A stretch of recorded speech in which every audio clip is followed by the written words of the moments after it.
Hey, Skylar. Well, it seems like the recovery process obviously is going better than you thought it might to be able to be out there at this point. Just what's the latest update on where that's at for you right now? Yeah, well, I'm full go in practice outside of any contact stuff. So anytime we do 7-on-7 or routes on air, individuals, all that type of stuff, I'm full go. And um, honestly, just kind of progressing as we move through spring ball here. Just trying to just communicating with Coach Kleinman, with Coach Klein, and our training staff as far as how I'm feeling, what's going on, and just trying to get the most out of every single practice that I can. How's it feeling right now to make throws? I know like Coach Messingham was talking about, for instance, being a little worried about going from one hash to the opposite sideline. Like, do those type of throws feel pretty normal right now? Yeah, they do. I've honestly been kind of surprised with how well that went from the get go. I think the biggest thing for me was just the mental trust in it and being able to just rip it and not think about it.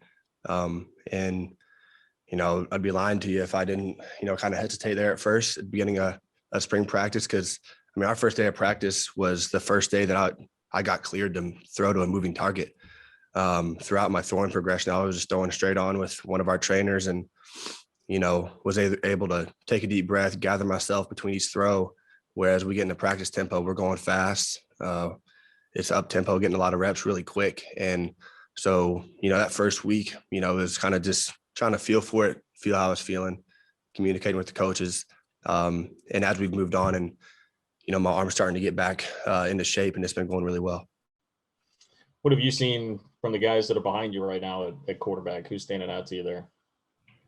I'll tell you what, our whole quarterback room's been doing a really good job. Obviously Will's getting all the reps at the one spot with our starters during team.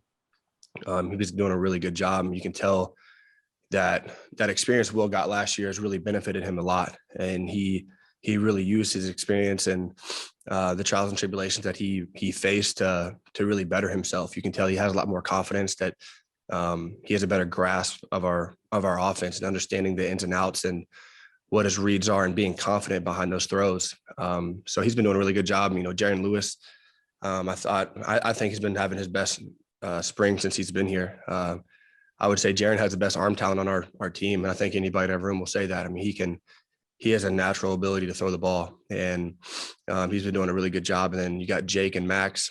Jake's obviously new and learning and going through a lot of learning curves, but you can tell he's a really committed kid that wants to be successful. And during practice, obviously I can't go during team, so Coach Klein will go down to one end, and I'll go to the opposite and basically be that coach on whatever end that Coach Klein's not. So I've been working with Jake a lot, trying to help him as much as I can and help him learn. Appreciate it, Skylar. Thanks. Yep, thank you. Kellis. Hey, Skylar, if I ask you about a couple of receivers, would you be willing to tell me what you think of them so far in spring ball? Yeah. All right, sweet. Malik Knowles, how's he looking? I mean, Malik's the real deal, man. And I believe that since he stepped on campus, but you can just tell Malik he has some swagger to him right now. And is playing with a lot of confidence. And what I love about Malik is he's taking charge of that receivers room. Him and Phillip Brooks both, as the two really upperclassmen in that group, have really taken ownership. And, if a guy drops the ball, hey man, give me 10 push-ups type thing. Like it's an expectation to go out there, perform well and get open and make catches, and that's what we need in that room. And Malik's taken full ownership in that. And you can tell that's carried over into his play as well as our entire receiver room. How about Keenan Garber? Keenan's done a really good job. I think Keenan's, athletic ability in football, just feel is very special. And it's been like that since he's gotten here. The biggest challenge for him was just understanding our offense and, not making mental errors. And I feel like this spring, he's really been doing a really good job of, you can tell the game is just slowing down for him. And he's playing with confidence and he's a special player. I mean, he can get in and out of his breaks super well. He's catching the ball. He's getting yards after the catch. And he's having a lot of confidence. So I've been really impressed, and, the sky's the limit for Keenan. I know you didn't get to play as much of with Briley as you would have liked, but does Daniel look like a pretty good replacement at tight end? Yeah, Daniel's is a really good football player. I mean, you can tell he's played a lot of football and has a lot of experience just by the way he runs routes, the way he understands defenses, the way, what I really like about Daniel is that he's really physical with his routes and uses his big frame to get open. And, he's been doing a really good job. And along with all of our tight ends, I think Connor Fox and Sammy Wheeler have been doing a great job as well.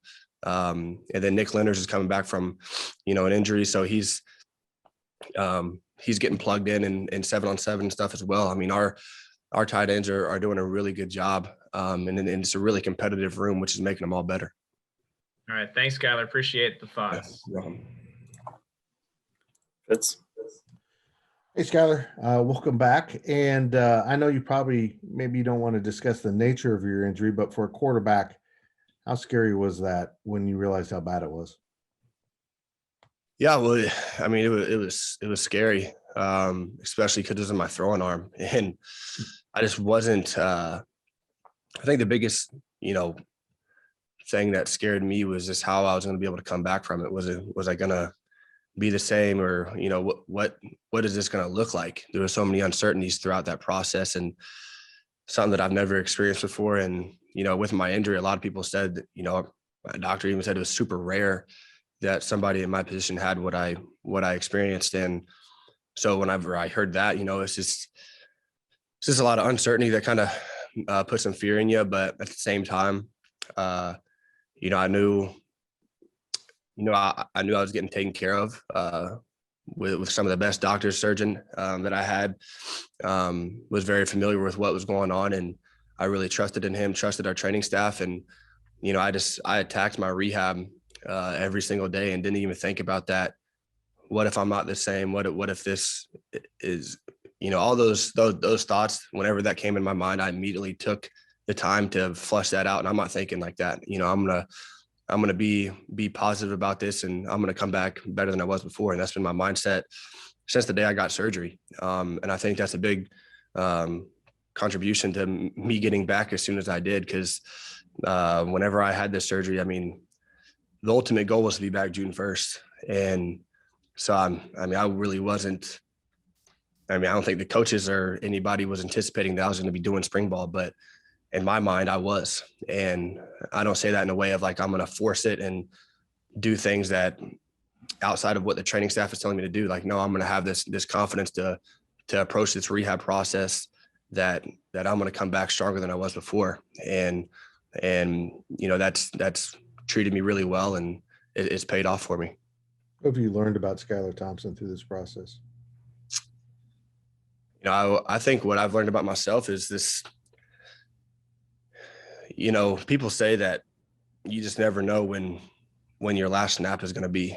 And, last year, my biggest concern was getting COVID. I was scared about getting COVID, that would take 4 games away from me and whatever the case may be. And yet alone having a season ending injury in my throwing shoulder, it's just, you never know when your last snap is going to be. And that goes with football, it goes with anything. You got to live every day like it's your last one.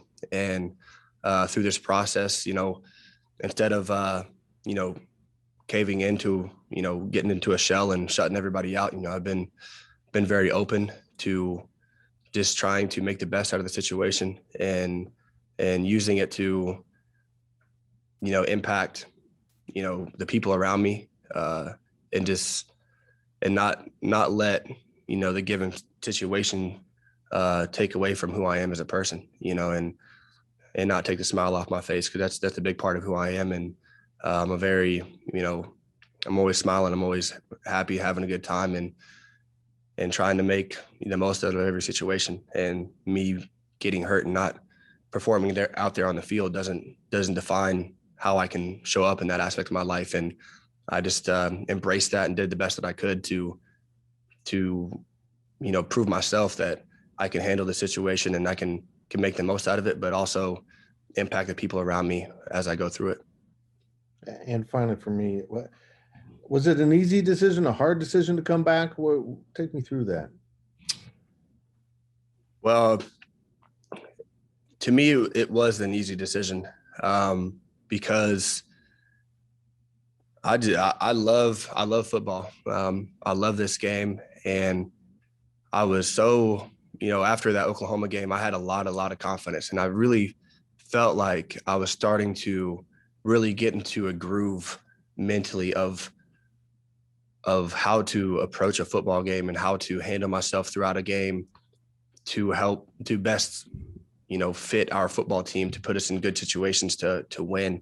And I felt like us as a team was really starting to get into a groove and start playing. We were playing good football. And, so in saying all that, when it all got taken away from me, I believe that I still have my best football ahead of me. And my ultimate goal is to play at the next level, but that's not why I came back.